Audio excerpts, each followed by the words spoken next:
Tu as été chauffé ou bien ça va? Ça chauffe?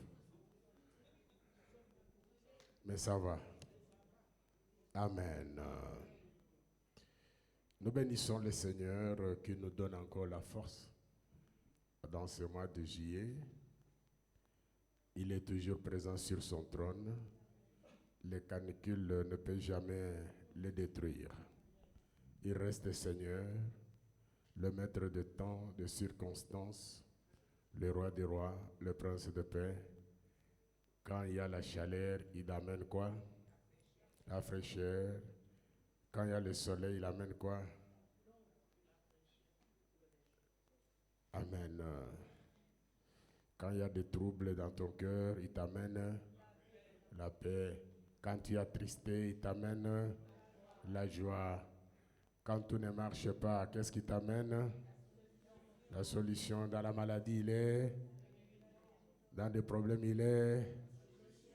Alléluia, vous avez compris. Est-ce qu'on peut pleurer encore quand on sait qu'on a Jésus? Non. Quand on lui fait confiance, on compte que sur lui. Est-ce qu'on peut acclamer pour ce Jésus-là?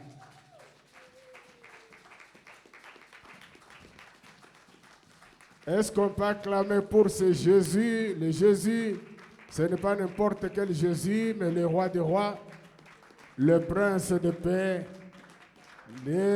celui qui est la solution à tous nos problèmes. Que Dieu vous bénisse. Merci. Nous allons nous mettre debout et nous allons faire la lecture de la parole de Dieu dans le livre de Genèse, chapitre 37, versets 5 à 10. Se mettre debout veut dire nous honorons la parole, nous respectons le Seigneur, lui seul qui reste sur le trône, nous autres, nous nous mettons debout devant lui. La parole c'est Jésus, lorsqu'on prie, on lit la parole, tout le monde doit se lever pour honorer cette parole. Amen. Amen. Alors, Genèse chapitre 37, verset 5 à 10. Est-ce que vous y êtes? Je lis pour la gloire de notre Seigneur Jésus-Christ dans le livre de Genèse, chapitre 37, à partir du 5e verset jusqu'au 10e. Joseph eut un songe et il le raconta à ses frères, qui les haïrent encore davantage. Il leur dit: écoutez donc ce songe que j'ai eu. Nous étions alliés de gerbes au milieu de champs. Et voici, ma gerbe s'éleva et se tint debout. Et vos gerbes l'entourèrent et se prosternèrent devant elle. Ses frères lui dirent: est-ce que tu régneras sur nous? Est-ce que tu nous gouverneras? Et ils les haïrent encore davantage à cause de ses songes et à cause de ses paroles. Il eut encore un autre songe, et il le raconta à ses frères. Il dit: j'ai eu encore un songe, et voici, le soleil, la lune et 11 étoiles se prosternaient devant moi. Il le raconta à son père et à ses frères. Son père les réprimanda et lui dit: que signifie ce songe que tu as eu? Faut-il que nous venions, moi, ta mère et tes frères, nous prosterner à terre devant toi? Parole de l'Éternel. Amen. Amen. C'est jusqu'à combien? À 10. À 10. Amen. Amen. Habakkuk, chapitre 2, versets 1 à 2.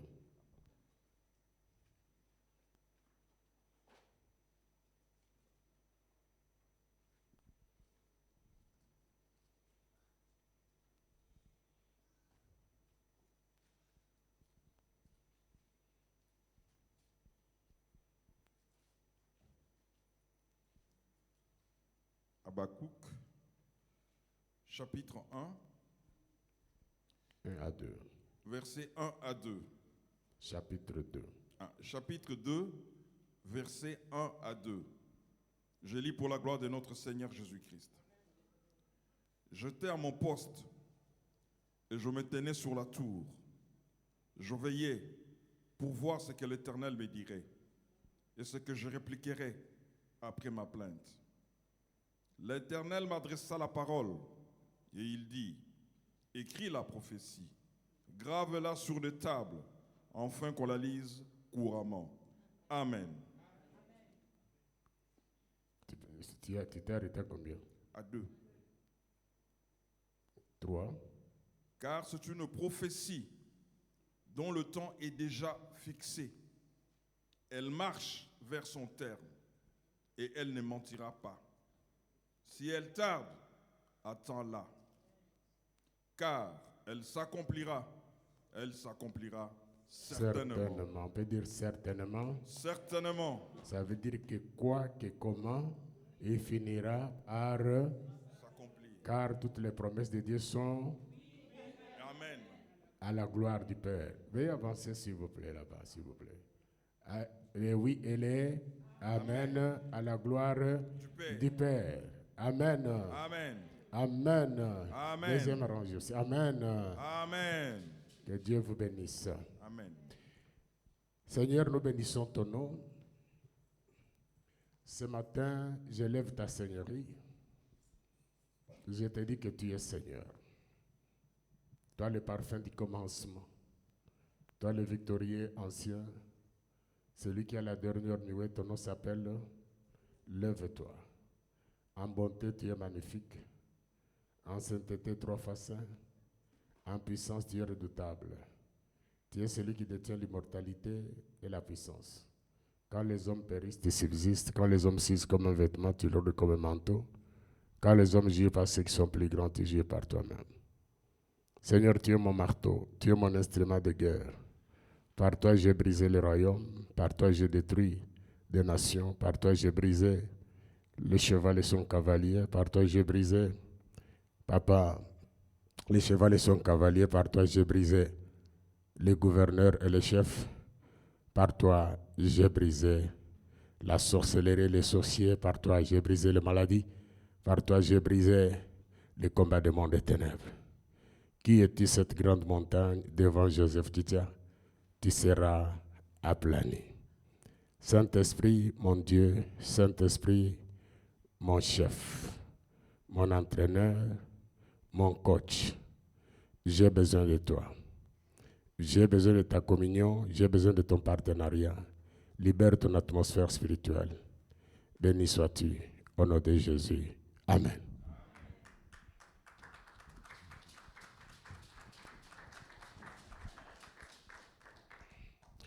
Amen. Amen. Est-ce qu'on peut dire Amen? Amen avec joie. Amen avec puissance. Amen, amen. Un amen puissant. Un amen fort. Un amen de victoire. Un amen de champion. Lève-toi. Un amen de gagnant. Un amen de prospérer. Un amen de la prospérité. Un amen de la guérison.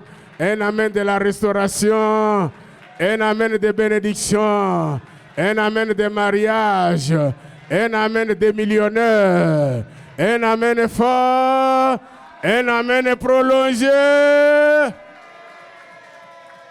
Yes. Regarde ton voisin, dit souris un peu. Est-ce que tu peux sourire un peu? Veuillez vous asseoir. Merci. Que Dieu vous bénisse. Alors ce matin, nous allons partager. C'est l'été, c'est les vacances. Il y a des personnes que ne vous voyez pas. Il y a le pasteur Junior qui a voyagé avec sa femme en Afrique. Il y a la diaconesse Angéline en Afrique. Il y a diacre James et Emmanuela qui sont en île Maurice. Il y a le frère Kaboré qui m'a appelé hier et dit je suis chez moi à Burkina Faso. Donc, c'est les vacances. Amen. Mais il y a une personne qui ne va plus jamais en vacances. Une personne ne va jamais en vacances. Parce que s'il va en vacances, l'ennemi peut profiter et te détruire. Il doit veiller sur toi 24 heures sur 24 heures.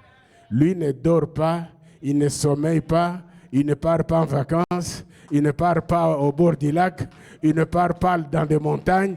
Il est toujours assis sur son trône, ses yeux fixés sur toi. Pourquoi ne pas clamer pour un tel homme? Alléluia. Les jours où tu vas mourir et tu vas au ciel, tu vas le rencontrer. Tu regardes et dis, tu sais que je ne suis pas allé en vacances à cause de toi. Mais toi, tu ne m'as pas respecté sur la terre. C'est pourquoi il faut honorer, respecter tes engagements avec le Seigneur. Il faut l'aimer. Tout le monde peut t'abandonner, mais il y a une personne qui ne peut pas t'abandonner, c'est le Seigneur Jésus. Il est l'ami fidèle. La Bible dit, celui qui a beaucoup d'amis, il les a pour son malheur. Mais un seul et une seule personne, un ami qui est fidèle, qui ne te trahira jamais, qui va t'aimer dans tes faiblesses, dans tout, il t'aime, il s'appelle Jésus-Christ de Nazareth. Amen. Amen.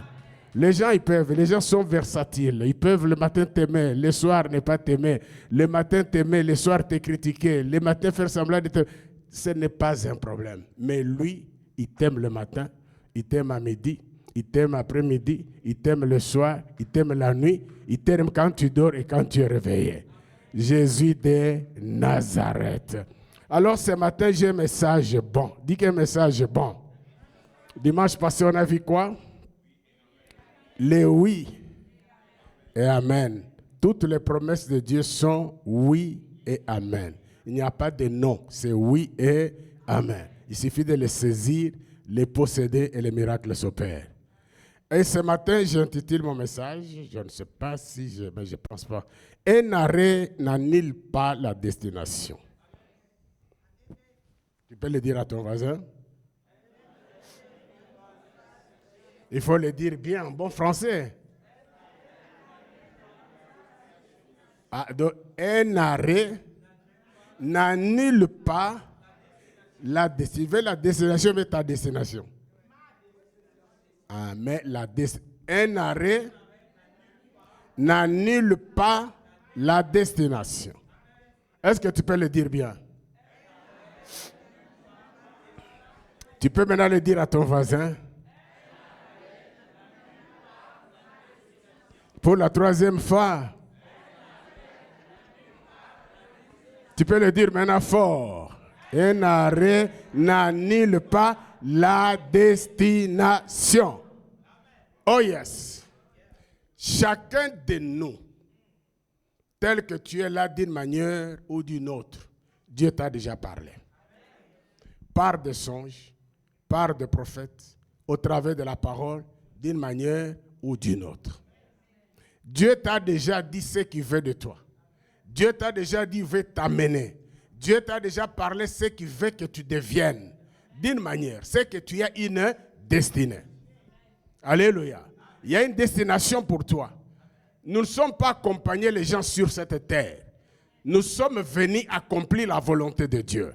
Chacun a son chemin. Il y a ceux qui prennent des avions, d'autres prennent les trains, d'autres vont à pied, mais chacun a une destination. Dis-moi amen. Dis-moi une destination. Alléluia.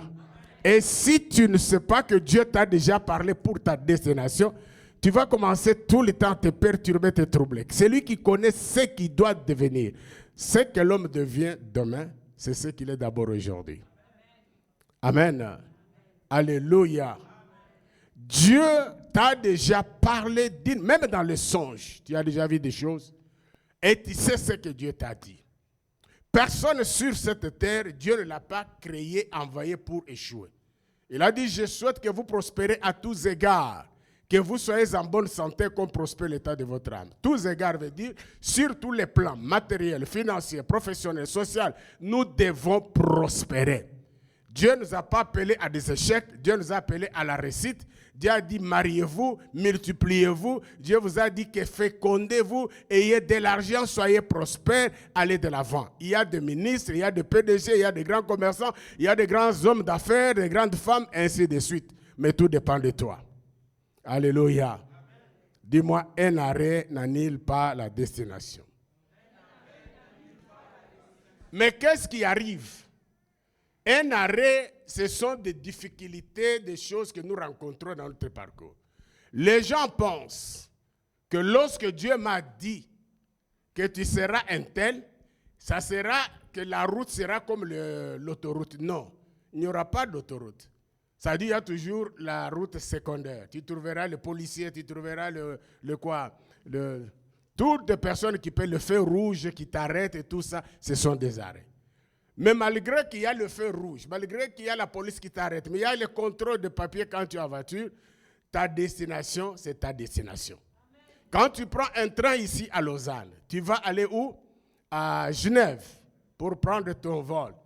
Mais le train va s'arrêter. Il va s'arrêter peut-être à Morges, il va s'arrêter encore où? À Nyon, il va s'arrêter. Mais tous ces arrêts-là n'empêchent pas le train d'arriver où? À la destination. Est-ce que vous comprenez ce que je veux dire par là?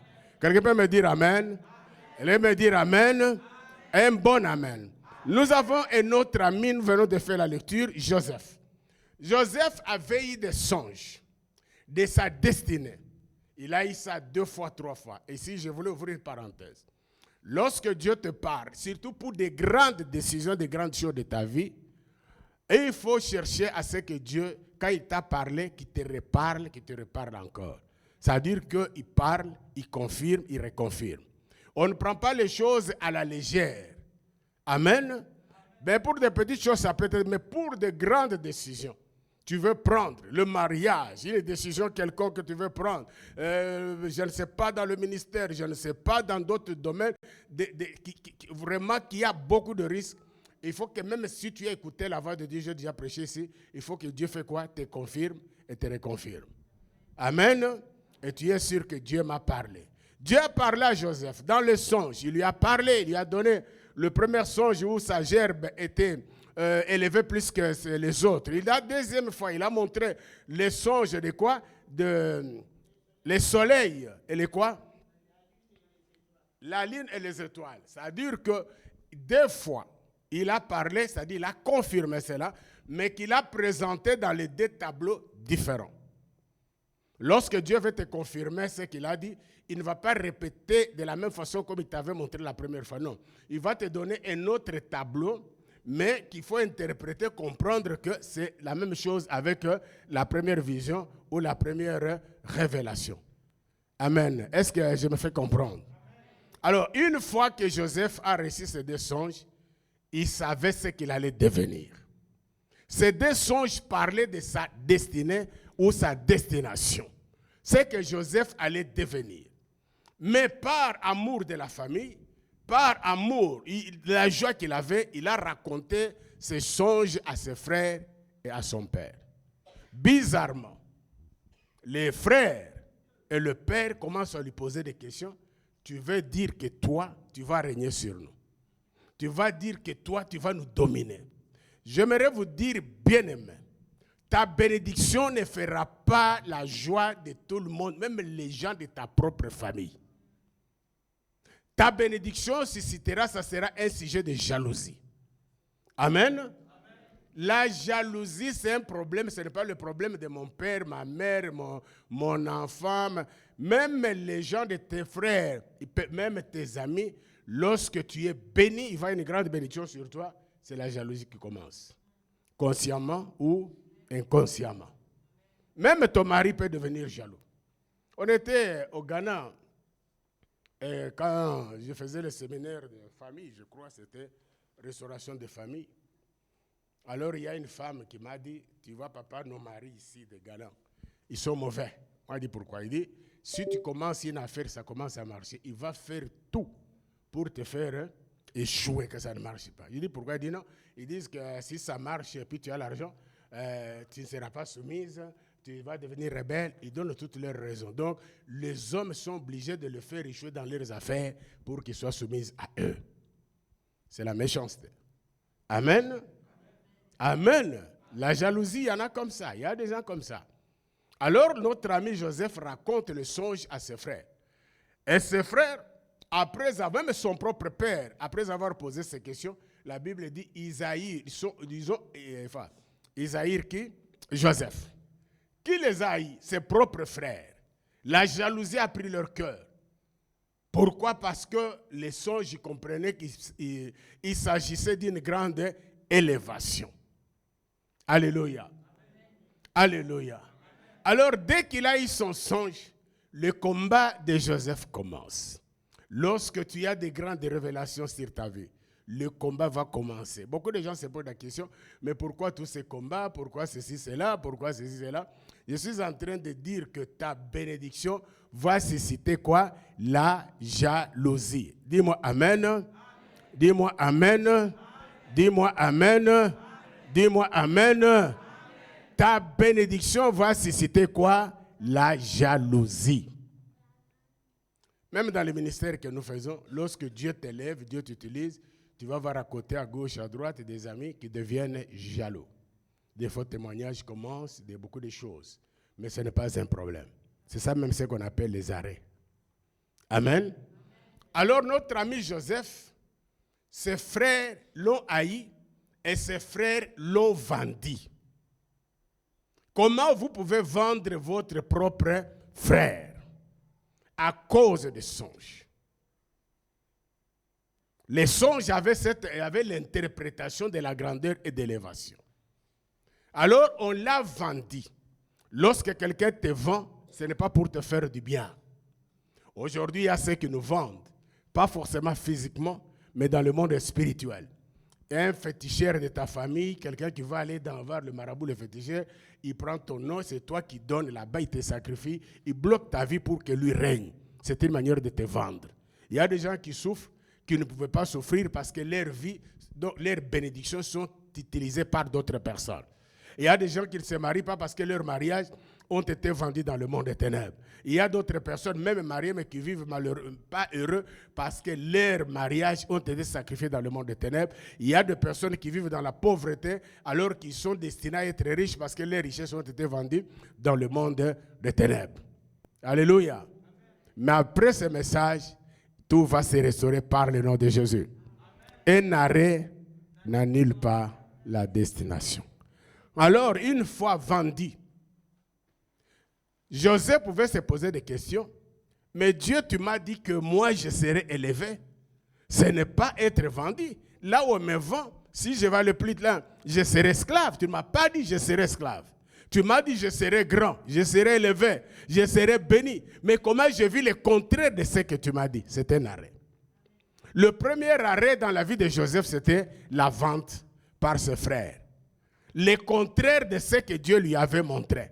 Beaucoup de personnes ici se demandent, mais Dieu, j'ai toujours des prophéties, on m'a toujours dit. C'est pourquoi j'ai dit aux gens, je prophétise, avec l'expérience que j'ai dit aux gens, lorsque tu reçois des prophéties, prends-les, mets-les dans ton carnet.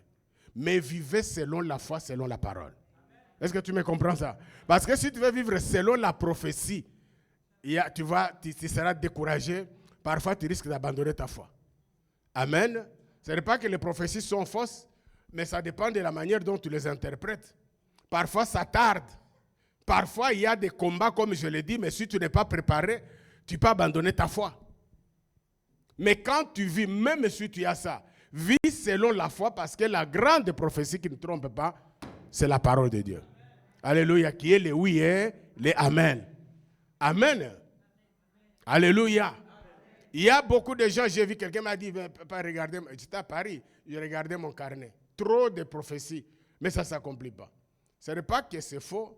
Il y a ceux qui sont vrais, il y a aussi ceux qui sont, je ne sais pas comment, parce que dans toutes les prophéties, nous avons dit, ça peut venir de Dieu, ça peut venir de la pensée de l'homme, ça peut venir aussi de Satan.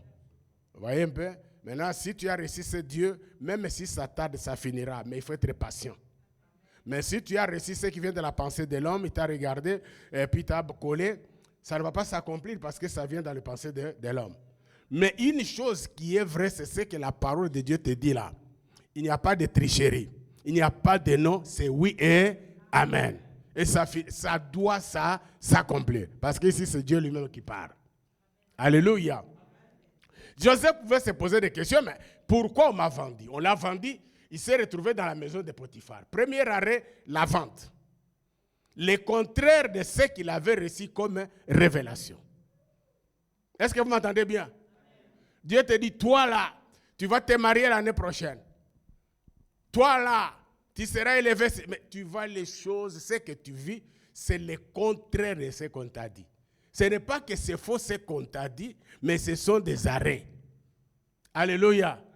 Ce sont des arrêts dans notre parcours. Il y a toujours des arrêts. Les arrêts, premier arrêt pour Joseph, c'était quoi? La vente, on l'a vendu. Contraire de ce qu'on lui a dit. Et puis il arrive dans la maison de Potiphar. Ce n'est pas ce que Dieu lui avait dit. Il se retrouve dans la maison de Potiphar en train de travailler. Ça, ce n'est pas ce que Dieu lui avait montré. Il vit le contraire. Et ça ne suffit, comme ça ne suffisait pas. Là où il arrive, il y a une tentation avec la femme de Potiphar. Ce n'est pas n'importe quelle femme, une belle femme, la femme d'une autorité, la femme riche, tout ça. Il regarde les jeunes hommes qui ont les promesses de Dieu. Quand tu as les promesses de Dieu, frère, ma soeur, les tentations. Quelqu'un me disait, moi je n'ai jamais été tenté. Moi je dis, si tu n'as jamais été tenté parce que tu n'as pas de... Tu n'as pas de quoi? Tu n'as pas de destinée. Quelqu'un qui a une bonne destinée. Tentation, tentation. Joseph est un jeune homme. Cette femme mariée à un homme riche, Potiphar. Il regarde ce jeune homme et dit, je t'aime. Tu dois coucher avec moi. Les garçons disent non. Il dit, toi là, tu ne me connais pas. Et il était dans la maison de cette femme. Matin et soir, en train de tourmenter les garçons. Il a forcé. Aujourd'hui, on peut dire qu'il voulait les violer. C'est le terme, non? Oui, oui. Violer. Ah, si c'est un homme qui va avec la femme, on dit violence, violer. Maintenant, quand la femme, on dit la femme ne viole pas. Mais la femme voulait violer. Vous appelez ça comment en français? Hein? Viol ou bien quoi? Donc, pour l'homme, pour la femme, c'est harcèlement. Pour l'homme, c'est quoi? Viol. Ok, prenez ce que vous voulez. Amen. Alors, le jeune homme a refusé. Jusqu'à ce que la femme a forcé. À force de forcer, il a laissé son manteau. Il a fui le péché. La Bible nous dit fuyez l'impudicité. Il faut le fuir, frère. Amen. On ne dit pas, oh non, Charaba, non, fuyez. Quand tu vas en tentation, il faut faire quoi? Il faut fuir. Joseph a fui. Mais en fuyant, la femme a attrapé le manteau de Joseph. Le manteau est resté entre les mains de la femme. Une preuve. Mais vous savez, toute preuve n'est pas forcément bonne preuve. Il y a des gens qui se trouvent dans des prisons parce qu'on a fabriqué de preuves, mais qui ne sont pas de vraies preuves. Dans mon livre, je crois 4e ou 5e, là, les 12 hôtels, j'ai donné un exemple d'un jeune homme aux États-Unis qui a été arrêté parce qu'il a été accusé. Celui qui l'avait accusé avait 12 ans. À cette époque, il a accusé ce jeune homme qu'il avait tué, celui qui avait tué quelqu'un. Il y avait quelqu'un qui a été tué, mais maintenant, un jeune homme de 12 ans a témoigné devant le tribunal que lui avait vu ce jeune homme-là tué. Et on a arrêté cet homme, il a fait 39 ans de prison. Est-ce que vous me suivez bien? Après 39 ans, le garçon qui avait 12 ans, il a grandi maintenant. Prenez 12 plus 39 ans, ça fait combien? Il est dans des cinquantaines. C'est là où il va se rétracter, comme vous dites. Et puis il va lire au parquet, il dit non, je suis venu changer mon témoignage. J'aimerais vous dire, je n'avais pas vu, mais c'est la police qui m'avait forcé de dire cela. Après combien d'années? 39 ans. Et on vient libérer cet homme à 39 ans. Donc les preuves qu'on avait fournies plutôt, ce n'étaient pas de vraies preuves. Il y a des gens, c'est comme je dis, il y a des gens qui souffrent, vendus comme ça. Tu peux te retrouver en prison, tu peux te trouver dans des faux témoignages, des choses, alors tu n'as rien fait. 39 ans de souffrance. Alléluia. Alors, il a pris le manteau. Le garçon a fui, la dame dit, bon, tu as fui, mais j'ai la preuve. Il va présenter chez son mari. Donc, deuxième combat ou arrêt, c'est d'abord, dans la maison, c'est le premier combat. Et puis, la femme dit à son mari, ce jeune homme voulait me violer. Alors, un homme riche, il dit, toucher à ma femme, il a fait, en bref, on a fait arrêter Joseph. Joseph se retrouve où? En prison. Deuxième arrêt. Deuxième arrêt, c'est quoi? La prison. Est-ce que Dieu lui avait dit que toi, tu vas entrer en prison? Non. Mais Dieu lui avait dit que je vais t'élever. Est-ce que tu comprends ça? Je t'ai béni, tu seras élevé. Mais ce que Joseph vit, c'est le contraire de ce qu'il avait reçu dans la révélation. Beaucoup de personnes ont des révélations, ont des visions, ont une destinée meilleure. Mais ils vivent le contraire. Mais s'ils ne peuvent pas comprendre que ce sont des arrêts, ils peuvent passer à côté de leur vie. Mais un arrêt n'annule pas ta destination. Joseph se trouve en prison. Un innocent en prison. Alors, qu'est-ce qui se passe en prison? Je crois dans la tête de Joseph. Et ses frères, ils se sont dit, voilà, c'est fini en prison. Il ne viendra pas encore avec ces songes-là pour nous dire, ouais, c'est moi, je vais vous gouverner, je vais vous diriger. Lui, le petit, là, qu'est-ce qu'il veut nous montrer? Ça, c'est la jalousie des familles. Même la Bible, dans le livre de Jérémie, chapitre 12, verset 6, il dit quoi? Ce sont vos frères et les gens de ta propre maison qui font quoi? Donc, ils crient derrière toi. Mais quand ils te voient, ils ont des paroles amicales. Mais ce sont les qui taillissent. C'est ça la jalousie et la sorcellerie de nos familles. Amen. Les gens qui nous combattent, le premier, ce n'est pas les gens du dehors, c'est d'abord les gens de notre propre maison. C'est ce que nous appelons les combats internes. Alléluia. Joseph en prison. D'une manière générale, si c'était toi, tu allais dire, mais non. Donc la prophétie qu'on m'avait donnée là, elle est fausse. Parce qu'on m'avait dit que je serai premier ministre, je serai PDG, on va me nommer au Congo, je serai... Mais ce que je vis là, c'est quoi? Ce n'est pas la prison. Ah donc cette prophétie-là, elle est fausse. La prophétie n'est pas fausse, mais tu es en train de faire quoi? D'être arrêté parce qu'il y a des arrêts avant que tu arrives à la destination. Quelqu'un peut me dire amen? Amen. Quelqu'un peut me dire amen? Ah, on m'avait dit, je veux me marier, mais qu'est-ce qui se passe? Dieu m'a dit, cet homme, mais qu'est-ce qui se passe? Il est bizarre, il est comme tu veux, il est. Merci, ma fille, merci. Merci. Alors, il vit le contraire. Joseph en prison, mais Dieu sait qui est vrai. Même lorsque tu passes par les arrêts, même si les arrêts t'arrêtent, Dieu est au contrôle de tout cela. Parce qu'il voit tout, il connaît tout. Lui a déjà dit, ce qui arrive là, il sait que tu vas t'en sortir d'une manière ou d'une autre. Alors Joseph arrive en prison. Il trouve qu'il y avait les hauts défonctionnaires de Pharaon qui étaient aussi en prison arrêtés. Alors, il interprète leurs songes. Dans leurs songes qu'il interprète, il dit, l'un sera libéré dans 3 jours, mais l'autre sera exécuté. Et cela était accompli. Quand maintenant les chansons, comme on l'appelle, qui a été libéré, arrivent chez le roi, maintenant qu'est-ce qui se passe? Le roi d'Égypte voit un songe. Le songe qu'il a vu de cette année de vaches maigres, cette année de vaches grasses. 14. Et maintenant, le haut fonctionnaire dit que je connais quelqu'un. Quand j'étais en prison, il avait interprété les songes. Ici, j'ouvre une parenthèse. Les dons de quelqu'un lui ouvrent toujours des portes. Exerce les dons que Dieu t'a donnés. Dieu ne t'a pas appelé pour être pasteur ou prédicateur, mais tu as un don. Peut-être un don de gagner des gens. Au travers des gens que tu gagnes, tu rencontreras une personne qui sera une bénédiction pour toi. Donc, tu as un don de chanter, chante. Tu ne sais pas ce que tu chantes, ce que ça peut faire dans le cœur des hommes. Les dons de quelqu'un. Si tu as les dons de prier pour l'église, mais prie, parce qu'au travers de cela, Dieu va te bénir. Les dons de quelqu'un lui ouvrent des portes. Les dons qui étaient en Joseph, c'était les dons d'interprétation de songes. Alléluia. Il arrive en prison, les dons commencent à fonctionner. Il interprète. Maintenant, les chansons qui sortent, il arrive chez le roi Potiphar. Potiphar est troublé, il voit les songes.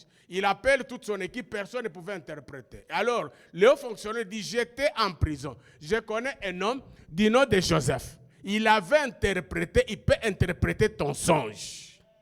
Alléluia. Comme le roi a tout le pouvoir de la mort et de la vie, le roi ordonne que Joseph soit libéré. Un arrêt n'annule pas. Il sort de la prison. Alléluia. Il sort de la prison. Il se retrouve devant le roi d'Égypte. Église, amen. Joseph commence à se poser des questions, mais qu'est-ce qui se passe? Alors, premier arrêt est vendu. Deuxième arrêt, c'était quoi? La prison. Mais cela ne l'a pas empêché. De la prison, il sort, il se trouve devant le roi. Et le roi lui dit, interprète-moi. Il interprète les songes. Je n'entre pas tellement en détail. Il interprète les songes. Il lui dit, et puis il donne des solutions. C'est comme ça, je dis, il y a des prophètes qui donnent des prophéties et qui donnent des solutions. Mais il y a d'autres qui donnent que des prophéties, ils s'arrêtent là. Je ne sais pas si vous me comprenez bien. Un prophète te dit, je vois une telle maladie dans ton corps. Mais Dieu dit de prier, il prie, la maladie fait quoi? Disparaît. Mais l'autre va te dire, je vois une maladie démoniaque dans ton corps. Il s'arrête là. Maintenant, il faut qu'il y ait un homme, notre Dieu, qui vient faire quoi? Qui vient prier. Mais Joseph, il interprète et puis il donne des solutions. Il dit, voilà ce qu'il faut faire. Pendant ce temps, il faut économiser, il faut mettre ceci, il faut ceci, pour que lorsque cette période viendra, des vaches maigres, on va se servir de ce qu'on avait fait quoi? Ce qu'on avait épargné. Bref. Alors il donne des solutions. Et le roi regarde Joseph. Et puis Joseph lui dit, il faut chercher quelqu'un qui peut gérer ça. Le roi dit, mais qui veux-tu que je cherche encore? Ça commence à venir. Alléluia. Qui veux-tu que je cherche encore? Toi, tu as interprété, tu as donné des solutions. Donc, c'est toi qui dois prendre la place de gérer la chose. Maintenant, Joseph commence à dire, ah, un arrêt. Un arrêt. Un arrêt. Et le roi lui dit, qui veux-tu encore? Si ce n'est pas toi qui donnes des solutions. Donc, c'est toi qui dois gérer la chose. Donc, à partir d'aujourd'hui, je te nomme Premier ministre. Aïe, aïe, aïe, quelqu'un peut acclamer, dire Premier ministre. Alléluia. Un arrêt. Un arrêt. Les combats de ta famille. La sorcellerie de ta famille. Les envoûtements de Lausanne. Les hôtels de ta famille. Tu peux te lever. Les hôtels de ta famille. Les vaudous de ma famille. Les esprits des eaux de ma famille. On te fera la guerre. On te fera la guerre. 10 000 tomberont à ta droite. Tu ne seras jamais atteint. Leurs paroles seront annulées. Un arrêt. Ah, si vous avez compris. Alléluia. Et il dit, qui encore? Si ce n'est pas toi qui as donné des solutions. Alors, je te nomme Premier ministre. Ça sonne dans les oreilles de Joseph. Joseph commence à réaliser maintenant les songes que Dieu lui avait donnés. Il dit, ah, ça arrive. Et puis le roi lui dit, Joseph, ce qui me sépare de toi, c'est le trône. Mais tu as un esprit supérieur. Ce qui me sépare de toi, c'est le trône. Mais le reste gouverne, dirige, ordonne, fais ce que tu peux faire, sauf le trône. Ça dit, tu ne prendras pas ma place de roi, mais reste Premier ministre. Mais en tant que Premier ministre, règne, gouverne et dirige. Quel est le pays où le Premier ministre dirige? Il est plus que le roi. C'est quel pays? L'Angleterre. C'est le Premier ministre qui règne, qui gouverne plutôt. Il y en a. Ces gens se sont référés de la Bible. Il dit, gouverne, dirige, fais tout. Mais ce qui me sépare de toi, c'est le trône. Sur le trône, c'est moi le roi. Mais le reste, c'est toi qui le fais. Donc, ce que Dieu avait dit à qui? À Joseph par des songes, venait de se réaliser. Donc, tous ces arrêts, la prison, la vente, l'esclavage, tout ça n'a pas arrêté la destination. Qu'est-ce que je veux dire par là? Tu as eu des visions, tu as eu des promesses de Dieu, tu as une destinée. Même toi-même, tu sens dans ton esprit. Vous savez, il y a des gens qui sentent dans leur esprit que moi, je ne suis pas appelé à la petitesse, je suis appelé à la grandeur. Ah bah, tout n'est pas seulement prophétie, mais tu peux le sentir dans ton esprit. Que moi, je suis appelé à être qui? À être grand. Alléluia. Et tu vois, il y a certaines personnes qui commencent à vivre comme s'il est grand. Mais tu dis, mais comment? Mais lui, dans son esprit, il se voit grand. Alléluia. Amen. Alléluia. Il se voit grand. Il sent qu'il est appelé à des grandes choses. Il est appelé à devenir un homme très important. Il est appelé à devenir une femme d'affaires. Il y a une femme de grandes choses, de grandeur. Tu le ressens dans ton esprit. Église, amen. Et quand tu sens ces choses-là, il faut commencer, c'est là ce que tu ressens. Commence à poser des actes comme cette personne-là. Même si il y a des gens qui n'ont pas de moyens, mais quand tu le vois, tu peux penser qu'il a trop de moyens. Il y a d'autres qui ont des moyens, mais qui ont peur de ceux qui n'ont pas de... Parce que celui qui n'a pas de moyens, quand il s'habille, il est chic. Quand il sort, tu peux penser qu'il a beaucoup d'argent. Dans son esprit, il a beaucoup d'argent. Mais dans la banque, il n'a pas beaucoup d'argent. Mais il y a des gens qui ont beaucoup d'argent dans la banque. Mais dans leur esprit, c'est comme des petits. Alléluia. On va dire, il est orgueilleux. Non, ce n'est pas l'orgueil, c'est un problème de la destination. Alléluia. Église, amen. Église, amen. Église, amen. Joseph se retrouve premier ministre. Vous savez, un jour, je voyageais, auparavant, quand je voyageais, c'était toujours dans l'avion, je vous ai déjà dit ça. C'est pour tour ou quoi? Économique. Hein? Un jour, je me suis dit, mais s'il y a un ministre de mon gouvernement, je prends mon pays, quand il voyage en quelle classe? Hein? Pourquoi il voyage en première classe? Parce que c'est une grande personne. Mais moi, je suis ministre de Dieu. Je ne suis pas une grande personne. Ah, vous voyez comment vous riez là? Maintenant, pour moi, je dois entrer au pourtour. C'est ça? Tu sais, ta vie ne changera pas si toi, tu ne changes pas. Personne ne peut changer ta vie, le décor de ta vie, si toi-même, tu ne le fais pas. Un jour, je me suis levé, j'étais dans l'avion, je regarde au pourtour, là, assis. Je suis monté au premier, je vois tous ces gens assis, jambes sur jambes, ils prenaient leur... Moi, je dis, mais comment ça? Moi, je m'appelle Joseph Tchawandindawak, docteur en parole. Le ministre de Dieu choisi depuis le ciel, oint par Dieu, envoyé par Dieu. J'ai l'onction que ces gens n'ont pas. Pourquoi moi je dois rester dans le pourtour et il doit rester dans la première classe? À partir d'aujourd'hui, je ne voyagerai jamais. Oh, quelqu'un peut me dire amen?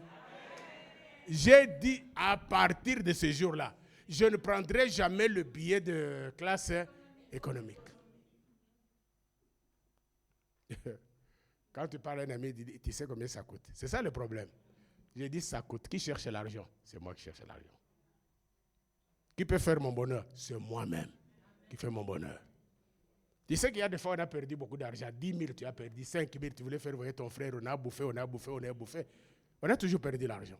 Elle dit à partir d'aujourd'hui, ministre de Dieu, quand je voyais dans l'avion, c'est première classe. Et je l'ai fait. Je prends ma jambe et je mets sur l'autre jambe. Je suis assis là. Je pense au coup de billets là. Ça trouble un peu la tête et puis je me calme. Alléluia. Il dit, c'est moi qui cherche l'argent. Est-ce que vous comprenez ça? Si je ne me donne pas de la valeur, personne ne me donnera de la valeur. Depuis là, je voyage qu'en première classe. Alléluia, parce que je suis ministre de Dieu. Ouh!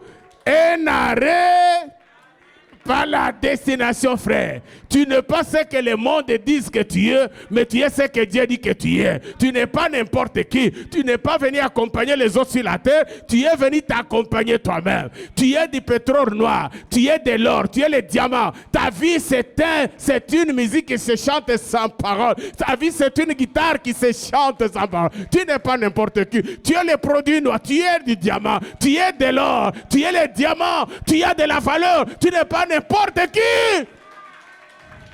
Alléluia. Tu n'es pas n'importe qui. Si tu ne sais pas te donner de la valeur, personne ne le fera à ta place. Si tu ne sais pas te donner de dignité, personne ne le fera. La première personne qui doit prophétiser sur ta vie, c'est toi-même. Est-ce qu'on peut me dire amen? Un arrêt. Yes, veuillez vous asseoir. Papa. Et quand nous arrivons, c'est comme ça que les choses changent. Ce n'est pas facile, les biens ne coûtent pas moins cher. Mais qui cherche l'argent? Qui peut me faire plaisir? Parce que je me considère que je suis le ministre de Dieu. Et puis, je disais à un ami, je dis, pasteur, par exemple, que tu es dans le pourtour là. Je suis assis. Tu regardes à côté, Marie-Josée. Tu regardes à ma gauche, sœur Taline. Et puis à côté là-bas, Sarah. Derrière moi, Janine. L'avion là, c'est 9 heures. Hein? Et puis la nuit, tu commences à ronfler. Tu vois? Quand ils vont venir prochainement, ils disent, notre papa, champion en ronflement. Voilà pourquoi je ne vais pas entrer dans les pourtours. Mais en première classe là, je ne verrai pas Janine. Je ne verrai pas Thalys. Je ne verrai pas Sarah. Même si je ronfle. Il n'y a que des ministres qui entendent mon ronflement. Un arrêt. Alléluia. Alléluia. Je vais dire ceci. Mes amis, vous savez, la Bible dit, écris cette prophétie. Grave-la sur la table de ton cœur. Car c'est une prophétie dont le temps est déjà fixé. Elle marche vers son terme. Si tarde, attends-la, elle finira par s'accomplir et s'accomplira certainement. Ça veut dire que quel que soit le nombre des arrêts, les arrêts là, c'est tout ce sont des obstacles. Ce sont des tremplins qui nous permettent de monter encore plus haut.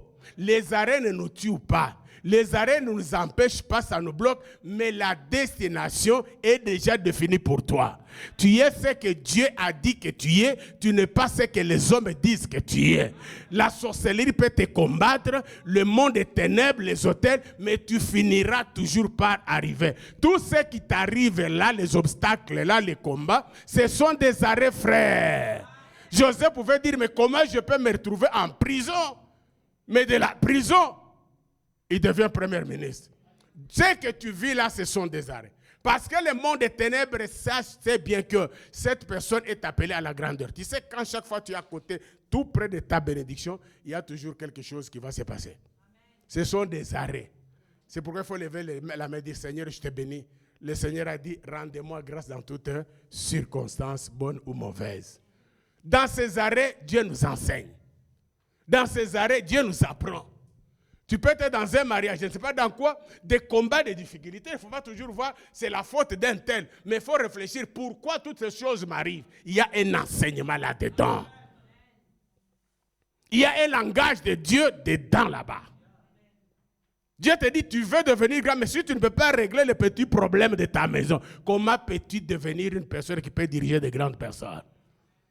Tu veux être premier ministre, tu veux être une grande femme d'affaires qui fait admirer par tout le monde. Mais si tu ne peux pas régler d'abord des petits problèmes, comment tu peux régler des grands problèmes? Alléluia. Joseph a connu tout ça, mais ça ne l'a pas empêché de devenir premier ministre. Tous les arrêts, ce sont des difficultés. Les arrêts, c'est quoi? Ce sont des difficultés, ce sont des combats. Ce sont tous ceux que tu rencontres dans ta vie. Ce sont les bâtons rouges. Tu as les bâtons dans les roues. Tu traverses des moments de découragement. Tu es abattu, tu es découragé. Tu vas voir que tu traverses, tu dis, mais il faut que je me suicide ou quoi? tu es découragé, tu es abattu, tu es déconnecté, tu es désorienté, tu es déboussolé, tu es détruit. Tu dis, mais c'est comme si c'est comme tout tombe que sur moi. Ce sont des arrêts. Un arrêt n'annule pas. Donc ne te décourage pas. Aujourd'hui, c'est un message pour te dire, ce sont des arrêts. Ce que je vis là, c'est parce que, tu sais, le diable ne peut pas attaquer une personne qui n'a pas une grande destinée. Si tu n'as pas une grande destinée, le diable ne t'attaque pas. Mais si tu as une grande destinée, tu vas voir que ta vie, c'est toujours les combats. Mais il ne faut pas avoir peur. Il faut dire que ce sont des arrêts. Mais ces arrêts ici ne peuvent jamais arrêter ma destination. On ne peut pas jeter de pierre à un arbre qui ne produit pas. Il n'y a que l'arbre qui produit les fruits. Quelqu'un est avec moi? Quelqu'un est avec moi? Pourquoi les combats dans mon foyer? Pourquoi les combats dans ma maison? Pourquoi les combats dans mon ministère? Pourquoi? Moi, j'ai arrêté de poser toutes ces questions-là. J'ai connu des combats dans le ministère que je ne peux pas vous définir. La jalousie des gens, j'ai connu ça. De faux témoignages dans ces pays, j'ai connu ça. J'ai pleuré, mais tu pleures, mais il n'y a personne. Jusqu'à ce que j'ai relevé la tête, j'ai dit, écoutez, ce n'est pas ça, ce sont des arrêts. C'est pourquoi je donne ces messages. Ce sont des arrêts. Ça ne peut pas empêcher ce que Dieu a destiné pour moi. La jalousie, la méchanceté, les mauvais cœurs des gens.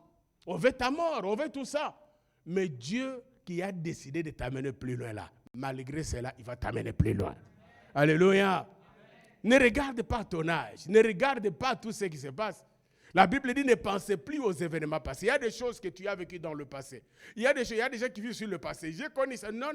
Dans ma famille, il y a... Non. Regarde ta destinée qui est devant. Comment je dois arriver là-bas? Si tu regardes aux arrêts, aux obstacles, tu ne vas pas entrer dans ta destinée. Mais quand tu regardes ta destinée, tu vas surmonter tous ces quoi? Ces obstacles, ces arrêts-là. Je vous ai dit, quand tu prends le train, il s'arrête à Nyon, il s'arrête. Ce n'est pas l'arrêt final. Il y a une destination, c'est Genève. Mais on doit s'arrêter quelque part. Les combats que tu traverses, dans tous les domaines de ta vie, tu te dis, mais qu'est-ce qui ne va pas? C'est pourquoi moi, même l'associé de ma famille, moi, je ne suis pas quelqu'un qui... Je ne perds pas le temps de s'occuper des sorciers. Je sais ce que la Bible me dit. Quand quelqu'un est sorcier dans ma famille, je sais que j'ai l'onction. Je lui envoie seulement le feu. Je n'ai pas le temps de l'haïr. Allez, dis, toi, tu es sorcier, tu me fais comme ça. Tu l'expliques pourquoi. Parce qu'un sorcier reste un sorcier. Dans sa longueur, dans sa largeur, dans sa hauteur, il reste sorcier. Un sorcier, le matin, il te montre ses dents, il te sourit, il te montre la gentillesse. La nuit, il te combat. C'est ça un sorcier. Un mauvais, un jaloux, un féticheur dans ta vie, c'est la même chose. Il te sourit, il est gentil avec toi, mais la nuit, il te combat. Alléluia. Alléluia. Tu as connu des moments difficiles. Tu as traversé, ou tu traverses même des temps difficiles. Ou toi-même, tu te poses des questions, mais depuis que j'ai des promesses de Dieu, pourquoi ça ne se réalise pas? Mandela a fait 20 combien? 27 ans de prison. C'est un arrêt. Ça n'a pas arrêté. 27 ans après de prison, il devient qui? Est-ce que vous pouvez vous imaginer cela? Est-ce que vous vous imaginez? Il savait qu'il allait devenir le Premier ministre. Le quoi? Il voulait. Mais on l'arrête. Il fait 27 ans en prison. Jour pour jour. Je crois que même les gens de son parti étaient découragés. Même dans sa famille, tout le monde veut dire que non, c'est fini pour lui, il va mourir en prison. Il sort à l'âge de quel âge? Je crois que ce soit 11 ans qu'il est devenu président. Un arrêt, papa, n'annule pas. Tu traverses des moments de prison, tu traverses des moments de blocage, tu traverses des moments où ça ne marche pas. Le problème avec tes enfants, le problème avec tes parents, le problème avec tes frères, le problème avec toi-même, le problème de santé. Donc, ça ne va pas arrêter ce que Dieu a décidé. Même si tu es sur le lit d'hôpital, même si les médecins ont dit que tu vas mourir dans 2 mois, mais Dieu avait dit que toi tu seras. Que tout homme soit trouvé, sauf Dieu pour vrai. Dieu va te guérir. Parce que la promesse de Dieu doit s'accomplir. Quelqu'un peut me dire amen? Un arrêt, frère, n'annule pas la destination. Ni l'hospitalisation ne peut pas annuler ce qu'il a dit. Vous pouvez être 20 dans la chambre. Tout le monde meurt, le même problème. Mais parce que tu as une destinée, tu es le seul qui sort, sain et sauf, guéri. Tu deviens miracle, un témoignage. On peut amener tout le monde, on dit on va tuer tout le monde. On commence à tirer sur chacun. Arrivé à ton tour, on te regarde. On dit toi on ne te tue pas. Parce que ta destination doit s'accomplir. Un arrêt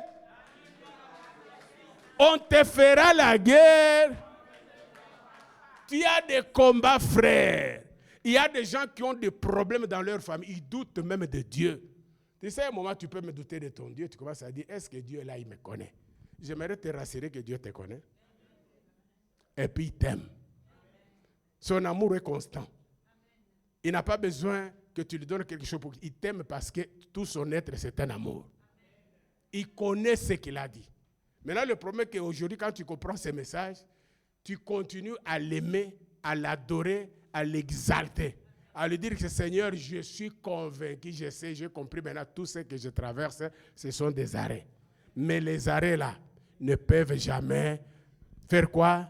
Annuler ma destination. Alléluia. Joseph est devenu premier ministre en Égypte. Et ce qu'il avait dit dans le songe à ses frères, que ma germe au-dessus. Là, on dit, tu veux nous gouverner, tu veux nous diriger. Cela s'est accompli. Lorsque la famine, Israël connaît la famine, la famille de qui? De Joseph. Tous couraient en Égypte pour aller chercher du secours. Et ils ne savaient pas que leur frère qu'ils avaient vendu là était devenu le premier ministre en Égypte. Frère, la famille peut t'oublier. Ils ont tellement fait du mal pour toi, ils croient que tu es mort. Je vous ai dit que j'étais à Paris, je vois un homme de Dieu qui vient me voir. Et puis il me dit, docteur, c'est toi? Moi, je dis, c'est moi. Ah! Les nouvelles que nous avons réussies, toi, tu ne pouvais pas être vivant. Il m'a même touché pour se rassurer si c'était moi. Vous voyez à quel niveau? Il n'y a qu'une personne qui avait douté, qui voulait toucher, c'était qui? Thomas, qui avait trouvé le plaid de qui? De Jésus. Mais il y avait un Thomas pasteur, il m'a touché. Il dit, c'est moi. Il dit les nouvelles. Mais je me pose la question. Tu as eu toutes ces nouvelles, pourquoi tu n'as même pas pris le téléphone pour appeler ton frère, dire je vais prier avec toi, tu ne vas pas mourir. Tu sais, les gens, quand ils savent que tu as une destinée, ils peuvent faire semblant de t'aimer, mais ne t'aiment pas. Le problème, ce n'est pas toi, c'est la jalousie de ta destinée, de ta bénédiction qui est plus grande. Quand Dieu te bénit, les gens te jalousent. Il ne faut pas dire, Seigneur, pourquoi? Non, non. Continue, Seigneur, à faire ce que tu fais. Tu sais, j'ai toujours dit, quand quelqu'un te jalouse à cause de ta bénédiction, fais encore. Si tu avais construit une maison, construis encore 3. S'il est jaloux, qui devient encore plus jaloux. Si tu avais une belle voiture, change encore. Fais des choses que la personne devienne jalousie. Il va souffrir dans sa jalousie. Il va mourir dans sa jalousie. Un jaloux ne peut pas l'arrêter. Il faut le laisser souffrir. Alléluia. Amen. Alors Joseph, ses frères ne savaient pas qu'il était devenu premier ministre. Ils arrivent. C'est pourquoi il y a ce qu'on appelle la coupe. Parce que lorsqu'il y a eu maintenant, la crise est arrivée, on commençait à vendre la farine, pas farine, non, le bleu. Alors il y avait une mesure sur laquelle la coupe là, qu'on mesurait, c'est-à-dire quand tu viens, on va te donner 2 mesures, 3 mesures. Cette coupe, on l'avait donné le nom de qui? De Joseph. Je crois que j'ai un message que j'ai la coupe de Joseph. Donc on mesurait par la coupe de Joseph. Comment Joseph est devenu très populaire. Même la coupe de vente de blé portait son nom. Alors ses frères arrivent, ils ne savaient pas. Et puis ils ont acheté, arrivé pour vendre. Il les a même donnés même gratuitement. Et puis ils ne savaient pas que c'était son frère. Jusqu'à ce qu'il s'est fait connaître que c'était lui, les Joseph, qu'ils avaient vendu. Je suis votre frère, Joseph, que vous avez vendu, que vous avez dit que moi je dominerai sur vous. C'est moi là. La promesse s'est accomplie. Ils se sont agenouillés. Et puis il a demandé où est mon père. Son père vieux. Il dit allez. Qu'est-ce qui arrive? Arrivé à la barrière. Ça c'était bien Joseph. On les a donné le blé. Ils étaient contents. Ils devaient sortir, arriver à la barrière. Joseph donne l'ordre qu'on les arrête. Donc Joseph avait pris sa coupe là, coupe de mesure. Il l'a mis dans le sac de ses frères, les tout petits Benjamin. Ils arrivent, fouillent, comme on contrôle. On dit, mais comment tu as volé? Il dit, moi je n'ai pas volé, on dit, on vous arrête. En réalité, il n'avait pas volé, mais Joseph voulait passer un message. Amen. Et puis quand on apprend, on dit, bon, avant de vous libérer, il faut amener votre père ici. On est allé chercher le père. On l'a amené. Il s'est révélé. Ce qui a été dit par la révélation des songes s'est accompli. Ils se sont agenouillés devant Joseph. Joseph est devenu premier ministre. Alléluia. Un arrêt. Ce que tu es aujourd'hui, les gens peuvent te négliger parce que tu traverses des moments difficiles, mais ne savent pas ce qui est caché spirituellement, ce que tu seras demain. Tous les combats que tu as, ce sont des arrêts.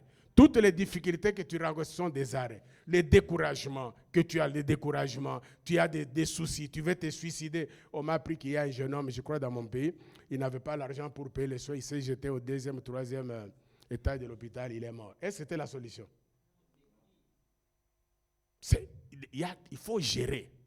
Quand tu as la destination, il faut gérer. Même si tu as les combats. Alors tu sais que j'ai une destinée. Alléluia. Alors Ésaïe 52 dit, mon serviteur prospérera, s'élèvera, montera, et puis il ira plus loin. Est-ce que vous m'entendez bien? Est-ce que vous m'entendez bien? Mon serviteur prospérera, montera, et puis ira très loin. À cause de quoi? De la destinée. Alléluia. Alléluia. Tu vas encore monter, tu vas prospérer et tu vas réussir. Ne regarde pas ce que tu es aujourd'hui, regarde à ce que Dieu a défini pour toi. Je dis à quelqu'un, tu vas te marier. Même si tu as connu des mauvaises heures, tu vas te marier. Même si tu as connu des difficultés de maternité, tu vas avoir des enfants. Même si tu n'as pas l'argent pour le moment, tu auras de l'argent. Parce que ta destinée, Dieu t'a créé, Dieu t'a appelé à la grandeur. Dieu t'a appelé à devenir un millionnaire. Dieu t'a appelé à devenir un homme riche. Dieu t'a appelé à devenir un homme béni, une femme bénie, une femme prospère. Dieu t'a appelé. Tous les nombres de combats, c'est par rapport à ta destinée. Dieu ne t'a pas appelé à la petitesse, Dieu t'a appelé à la grandeur, Dieu t'a appelé à la hauteur, Dieu a appelé à de grandes choses. Même si tu as des maladies dans ton corps, les maladies ne vont pas te tuer parce qu'un arrêt n'annule pas la destination. Même si il a sorti ta famille, t'a dit, on t'a déjà enfermé dans la prison, tu ne vas pas mourir parce qu'un arrêt n'annule pas la destination. Même si tu manques de l'argent aujourd'hui, ce n'est pas un problème, ta destination est déjà définie. Tous les arrêts ne peuvent pas annuler ta destination, tu vas aller encore de loin, tu vas monter, tu vas prospérer, les gens de ta famille seront étonnés, les voisins seront étonnés, dans le ministère les gens seront étonnés, les gens diront mais nous avons tout fait pour qu'il échoue, pourquoi il prospère? Nous avons combattu son mariage, pourquoi ça prospère? Nous avons combattu ses enfants, pourquoi il monte? Un arrêt, on l'a découragé, on l'a fait tout, mais il est toujours en train d'adorer son Dieu. Quand il chante, c'est comme s'il n'a pas de problème. Quand il loue le Seigneur, c'est comme il n'a pas de problème. Alors que nous voyons qu'il y a des problèmes. Un arrêt n'annule pas la destination. C'est pourquoi Psaume 23 dit, l'Éternel, lèvez-vous, l'Éternel, je ne manquerai. Il me fait reposer dans des vers. Il me dirige près des eaux. Il restaure mon âme. Il me conduit dans les sentiers de la justice à cause de... Quand je marche dans la vallée de l'ombre de la mort, quand je marche dans les combats de ma famille, quand je marche dans les blocages, quand je marche dans les découragements, quand je marche dans les trahisons, quand je marche dans les faux témoignages, quand je marche, je ne crains aucun, car l'Éternel est avec moi. La suite dit quoi? Ta houlette et ton bâton. Ta houlette, dit ta houlette et ton bâton. La houlette de Dieu, c'est le commandement, son bâton me rassure. Et puis il dit quoi?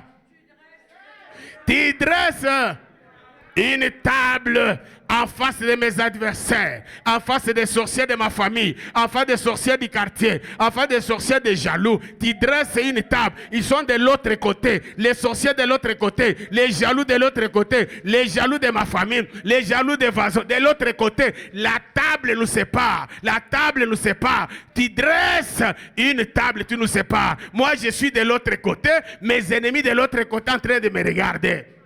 Et puis tu oins. Tu oins d'huile. Aïe, aïe, aïe. Vous êtes des miels ou pas? Tu oins d'huile. Tu oins d'huile. Et ma coupe. Que ta coupe déborde. Déborde de bénédictions. Déborde de grâces. Déborde d'évasion. Déborde de bénédictions. Déborde de mariage. Déborde de finances. Déborde d'argent. Que ma coupe. Quand Dieu te bénit, ta coupe doit déborder. Parce que tu es un bénisseur. Quand tu y as, tu dois donner aux autres. Quand la coupe déborde, il doit tomber. Les autres vont ramasser. Un vrai riche ne te dit pas riche, tu n'es pas à mesure avec ta richesse de donner aussi aux autres. Ma coupe. Et dit, oui, le bonheur. Dis-moi, le bonheur, est-ce qu'on peut dire ensemble? Le bonheur. Ah, on le dit bien. Le bonheur. Et la grâce, le bonheur et la grâce, fais quoi? M'accompagneront. L'argent va t'accompagner, l'élévation va t'accompagner, la grandeur va t'accompagner, le mariage va t'accompagner, la guérison va t'accompagner, la restauration, lève-toi, lève-toi, la restauration va t'accompagner, les bénédictions vont t'accompagner, les millions vont t'accompagner, les richesses vont t'accompagner, le bonheur et la grâce. Tu ne vas pas suivre encore l'argent. Tu ne vas pas mendier pour l'argent. Ça va te suivre. Je déclare ce matin que le bonheur te suit, le mariage te suit, les bénédictions te suivent. Ça m'accompagne jusqu'à la fin. Pas pour quelques mois. Pas pour quelques semaines. Nous ne sommes pas dans la bénédiction de les mois passés c'était bien. Nous c'est tous les mois. Toutes les semaines. Tous les jours. C'est toujours OK. Je me sors, ma tête est relevée. J'ai l'argent, toujours l'argent. Je suis béni, toujours béni. J'ai la joie, toujours la joie. Tous les jours. Et j'habiterai. C'est là où il y a le problème. Beaucoup de gens, quand ils sont bénis, au lieu de rester dans la maison, ils disent quoi? Je n'ai pas le temps. Mes affaires me troublent. J'ai trop de voyages. Ici, on dit, jusqu'à la fin. Et j'habiterai. Quand tu vas te marier, habite dans la maison de l'Éternel. Quand Dieu va te bénir, habite dans la maison de l'Éternel. Quand Dieu va te lever, reste assis dans la maison de l'Éternel. Jusqu'à la fin. Jusqu'à la fin. Jusqu'à la fin. Est-ce qu'on peut acclamer le Seigneur?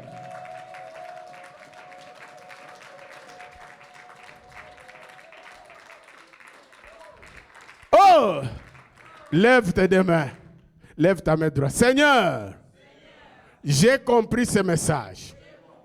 À partir d'aujourd'hui, je me déclare béni. Je ne suis pas ce que je pensais dans ma tête, mais je suis ce que toi tu as défini pour moi. J'ai béni mon mariage. J'ai béni mon élévation. J'ai béni mes millions. J'ai béni ma grandeur. Pour moi, ma maison, mes enfants, mes petits-enfants. Tu as dit que nous prospérons à tous égards. Je proclame la prospérité dans tous les domaines de ma vie. Seigneur, tu as dit que ton serviteur prospérera, montera, ira de loin. Je me déclare prospère, béni. Et je déclare ce matin, aucun arrêt dans ma vie n'arrêtera jamais ma destinée.